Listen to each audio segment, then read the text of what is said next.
Morning. 5,000 crore की जबरदस्त बिकवाली के सामने क्या इस समय खड़े होना उचित होगा बाजार में? मार्केट में ट्रेंड के अगेंस्ट कभी खड़ा नहीं होना चाहिए। मैं हमेशा अंग्रेजी में कहता हूँ, don't go against the mob will rob you. ये एक बेसिक रूल है मार्केट का कि आप चलती ट्रेन के आगे आएंगे तो ट्रेन आपको उड़ा देगी। तो क्या इस समय ट्रेंड यू टर्न ले चुकी है, तो मार्केट को आपको फिर वो दो नज़रिए से देखना पड़ेगा। जी मेरा टाइम फ्रेम क्या है? अगर मेरा टाइम फ्रेम नियर टर्म है, अगर मैं इस हफ्ते और नेक्स्ट वीक की बात कर रहा हूँ, अगले एक महीने की बात कर रहा हूँ, तो मार्केट के अंदर जो एक प्रकार का रिवर्सल आया है वह लगता है कि इस बार थोड़े दिन और चलेगा। रिवर्सल क्यों आया? एफआई ने माल बेचा, ग्लोबली हम देख रहे हैं कि एक प्रकार का फेयर का माहौल बन गया है, और तीसरा इंडियन मार्केट के अंदर जो वैल्यूएशन थी वो इतनी ज़्यादा प्रीमियम पर आ गई थी कि the temptation to book profits काफ़ी ज़्यादा है। तो अब क्या देखने वाली बात है? तो जैसे आपने बताया कि क्या निफ्टी 200 डीएमए पर सपोर्ट लेगा, देखिए एसजीएक्स सरप्राइजिंगली आज भी ग्रीन में ही है।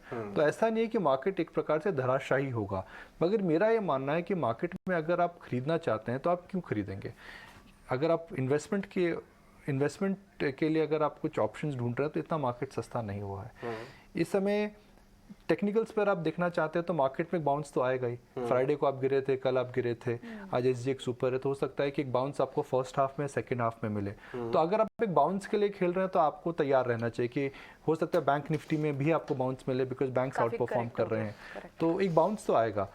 मगर क्या आप इस समय पोर्टफोलियो प्लानिंग कर सकते हैं? मुझे लगता है कि वह समय अभी नहीं आया है। ओके तो ये एक और चीज़ निकुंज, क्योंकि ऑयल को कैसे ट्रेड देखना चाहिए, क्योंकि आई रिमेंबर लास्ट टाइम भी आपने कहा था चाहे रिसेशंस के फियर पे हो लेकिन ब्रेड नीचे तो आ रहा है, which is a good thing for India.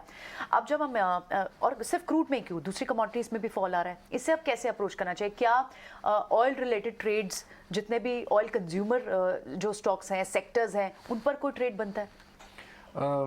देखिए इस समय ऑयल का जो की गिरावट का जो कारण है वो अनफॉर्चुनेटली डिमांड नहीं है, और रिसेशन है। और रिसेशन और इन्फ्लेशन में, इक्विटी मार्केट के लिए recession is a bad word rather than inflation. Inflation में थोड़ा प्राइसिंग पावर कंपनीज को हमेशा मिलता है। जिन कंपनीज के ब्रांड्स अच्छे होते हैं उनमें हमेशा इन्फ्लेशन का एडवांटेज मिलता है, वो मार्केट शेयर गेन करते हैं। मगर रिसेशन में सबको मार पड़ती है, बिकॉज रिसेशन के अंदर धीमापन आता है। एक बहुत फंडामेंटल डिफरेंस है।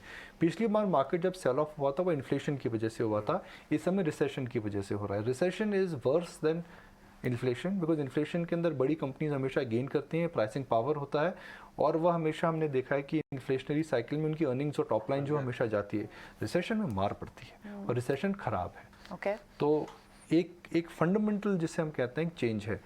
ऑयल रिलेटेड ट्रेड्स क्या आपकी होती हैं? आपकी ऑयल रिलेटेड ट्रेड्स होती हैं HPCL, BPCL या फिर oil marketing companies. Oil marketing companies में अभी नहीं जाना चाहिए, बिकॉज GRMs नीचे आ चुके हैं। रिलायंस के अंदर विंडफॉल टैक्स को लेकर के कोई भी क्लैरिटी नहीं आई है, GRMs वहाँ नीचे एक तरीके से जा चुके हैं। मगर एक कंपल्सिव ट्रेड अगर कोई ढूंढ रहा है तो मुझे लगता है इंडिगो है। इंडिगो इसलिए है बिकॉज ऑयल के प्राइस का जो बेनिफिट है सीधा इनको मिलता है।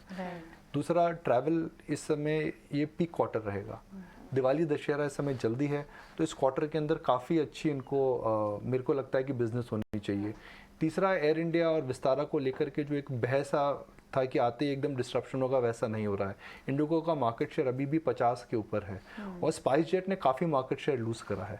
इंडिगो के अंदर काफ़ी नए चेंजेस भी आ रहे हैं, उनका जो कार्गो बिजनेस है ठीक चल रहा है। तो इंडिगो में अगर आप एक ऑयल रिलेटेड ट्रेड ढूंढ रहे हैं तो एक ऑयल रिलेटेड ट्रेड ज़रूर है वहाँ पे। बिल्कुल। देखो ये तो हुई क्रूड के डाउनफॉल पर बेनिफिशियरीज की बात, लेकिन सेंटिमेंट्स जो नज़र आ रहे हैं इस वक्त, टेक्निकल स्ट्रक्चर बिल्कुल वीक हो चुका है, और ऐसे में इन्वेस्टमेंट चार्म लोगों को अब समझ आ रहा होगा। बाजार में संभल कर काम करना ये समझ आ रहा है, लेकिन सही समय आने पर कहाँ पर निवेश करना चाहिए? देखिए बैंक्स में ही वापस जाना पड़ेगा। देखिए आपको ये समझना है कि क्या रुख है। ग्लोबल इकोनॉमीज़ का रुख इंडिया से ख़राब है। ग्लोबल रिलेटेड बिजनेसेस, अगर दो बड़ी इकोनॉमीज, दो बड़े रीजन अगर है, यूरोपियन रीजन और US और कनाडा का, वो दोनों रीजन में अगर स्लो डाउन होता आएगा तो इसका इफेक्ट क्या आएगा? एक्सपोर्टर्स को आएगा, ग्लोबल कमोडिटीज़ को आएगा। मगर इंडिया के अंदर वैसा नहीं है।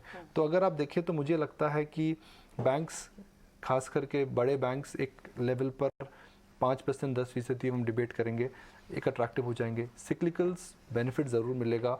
और तीसरा, कैपिटल गुड्स, क्योंकि कमोडिटी प्राइसेस अगर नीचे आ रही हैं तो इनके जो कॉन्ट्रैक्ट्स होते हैं इस प्रकार से बने होते हैं कि इनको काफ़ी ज़्यादा बेनिफिट मिलता है। तो आपको डोमेस्टिक सिक्लिकल्स पे ही देखना पड़ेगा।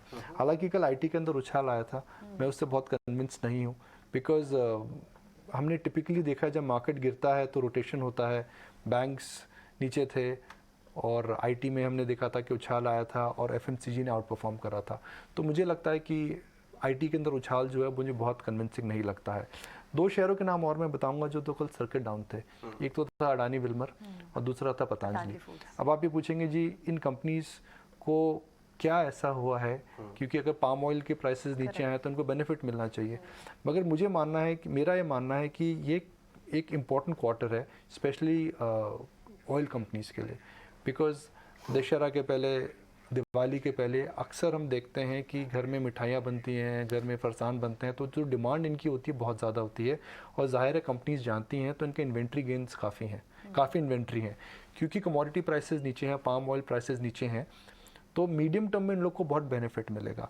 मगर इस क्वार्टर में बिकॉज प्राइसेस इतने नीचे हैं, इनकी इन्वेंट्री ज़्यादा है, अब फेस्टिवल सीजन से पहले स्टॉकअप करते हैं, तो हो सकता है कि इस क्वार्टर में इन्वेंट्री लॉस आ जाए। ओके राइट, बहुत बहुत शुक्रिया स्टेक के लिए निकुंज। अब हमारे साथ